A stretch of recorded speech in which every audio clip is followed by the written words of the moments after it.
नमस्कार दोस्तों। सभी व्रती महिलाओं को करवा चौथ के पावन पर्व की हार्दिक शुभकामनाएं। माँ करवा आप सभी के सुहाग को लंबी आयु प्रदान करे। सुख, सौभाग्य और समृद्धि से आपका परिवार सदैव भरा रहे। ऐसी शुभकामनाओं के साथ आइए सुनते हैं करवा चौथ की पौराणिक कथा। बहुत समय पहले की बात है। एक साहूकार के 7 बेटे थे और उनकी एक बहन करवा थी।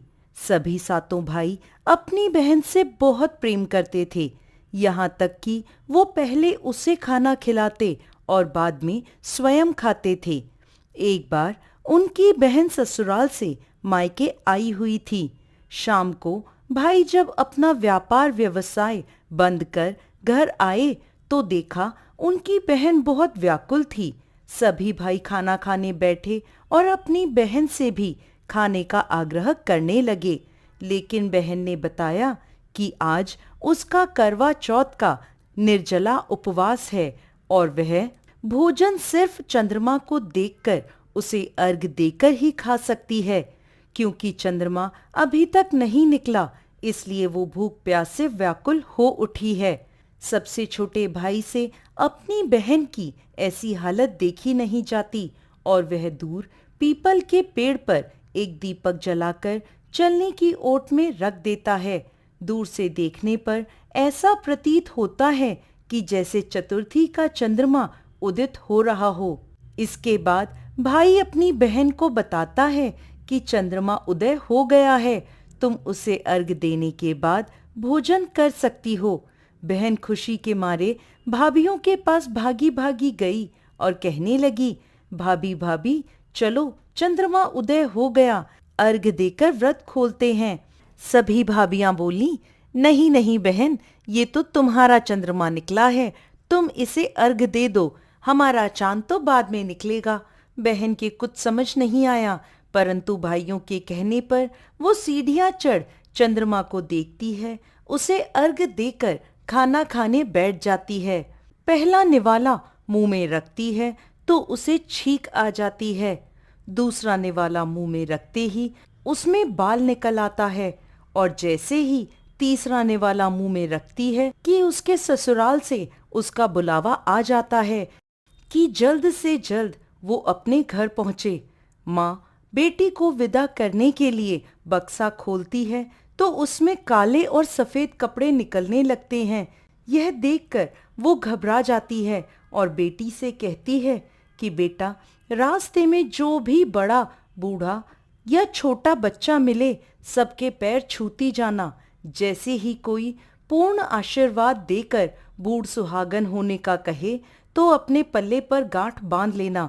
वो अपनी माँ के कहे अनुसार करती है, परंतु कोई उसे सदा सुखी रहो तो कोई सदा सौभाग्यवती रहो तो कोई पुत्रवती हो ऐसा आशीर्वाद देता है। कोई भी उसे पूर्ण आशीर्वाद नहीं देता।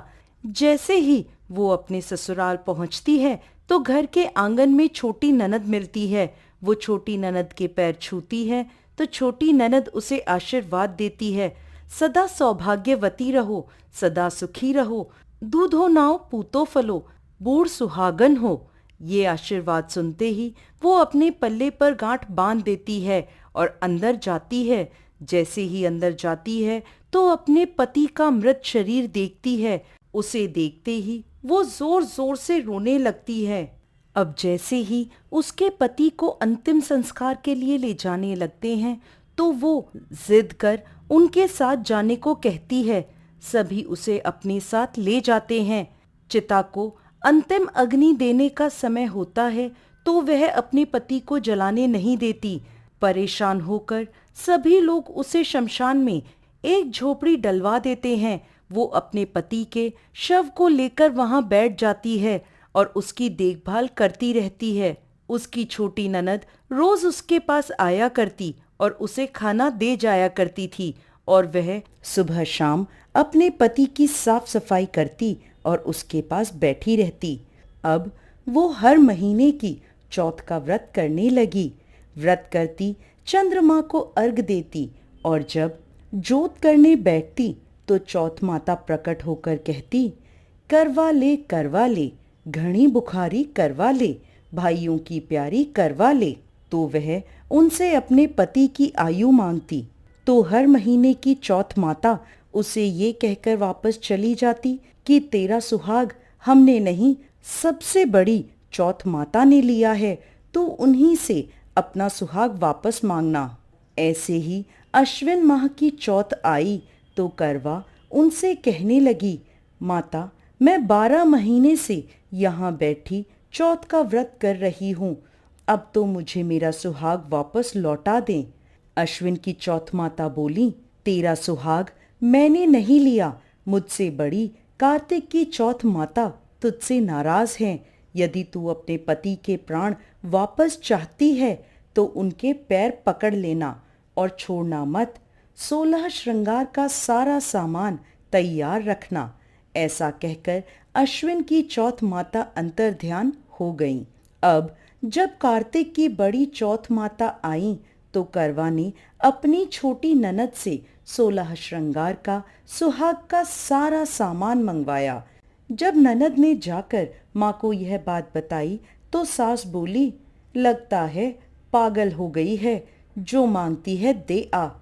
छोटी ननद सुहाग का सारा सामान लेकर करवा को दे आती है।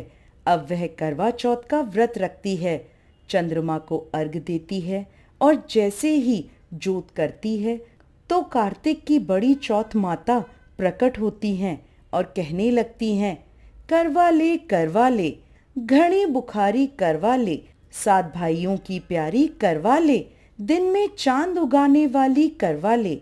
उसने चौथ माता के पैर पकड़ लिए और बोली, माँ मेरा सुहाग मुझे वापस लौटाओ।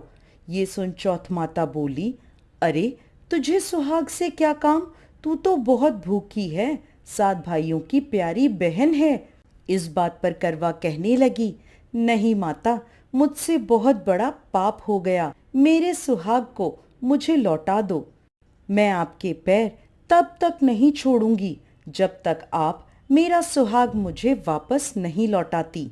यह सुनकर चौथ माता ने करवा से एक एक कर सुहाग का सारा सामान मांगा और करवा उन्हें सारा सुहाग का सामान देती गई। तब चौथ माता उससे कहने लगी, तुझे जरूर व्रत करने की सारी विधि कोई समझा कर गया है। तो करवा कहने लगी, माता मुझे तो हालात ने सब कुछ समझा दिया, आप बस मेरा सुहाग मुझे वापस लौटा दें। तब चौथ माता ने अपनी आंखों से काजल निकाला, उंगलियों से मेहंदी, मांग से सिंदूर और इन सब को करवे में घोल दिया और उस जल से उसके पति को छींटा लगाया। छींटा लगाते ही उसका पति जीवित हो गया। जाते जाते चौथ माता उसकी झोपड़ी पर लात मार गई, जिससे उसकी झोपड़ी महल में बदल गई। करवा के सब सुख आनंद हो गया। शाम को जब छोटी ननद भाभी के लिए खाना लेकर आई तो देखती है कि भाभी की झोपड़ी तो कहीं है ही नहीं, उसकी जगह एक बड़ा सा सुंदर सा महल खड़ा है। उधर खिड़की में बैठी करवा छोटी ननद के आने की प्रतीक्षा कर रही थी। छोटी ननद को आवाज देकर करवा दौड़ी